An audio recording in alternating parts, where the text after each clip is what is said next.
See, when he came into his senses, he started to curse. I said, "Cursed be Canaan, for a servant of servant thou shalt be unto thy brethren." Remember reading that? Yeah. Chapter 9, Genesis. Cursed be who? Canaan. Yeah. I said, "Who is Canaan? I want to know from you. You are a man of religion. I want a DD to tell me. I want to know who is Canaan." He said, "No, Canaan was the youngest son of Ham.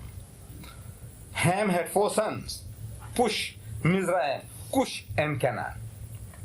I said, "Now this old man, when he comes to his senses, if what you say is true, then he leaves the culprit. If in my anger, righteous indignation, you my son, if you did that, I might in my anger lose my sense of proportion." I said, "You bastard, you Ham and your children and your children's children will ever be slaves." I can do that. Any man can do that.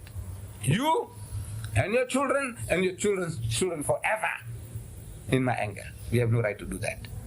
That type of curse. What's it? Your children and your children's children for eternity. What have they done wrong that I should curse them? But now, we can do it. You and I, we can do it.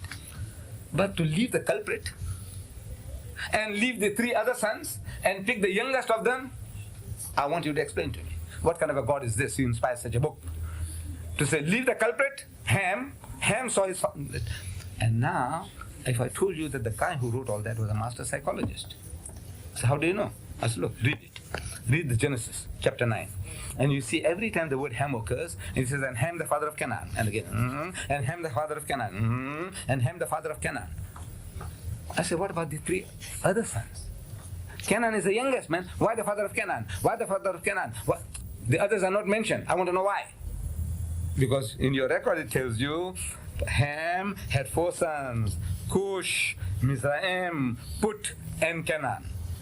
That's the order. If God dictated that, that's the order of the birth.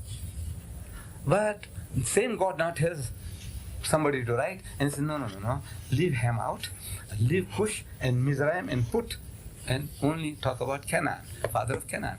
That means he's preparing you to think that Ham and Canaan are synonymous terms. So you think when Canaan is cursed, you think Ham is cursed. Ham is not cursed. Ham goes free, his other sons go free, it's only Canaan. Why Canaan? Because you had something personal against Canaan and his descendants. You, the writer. This is not God's word.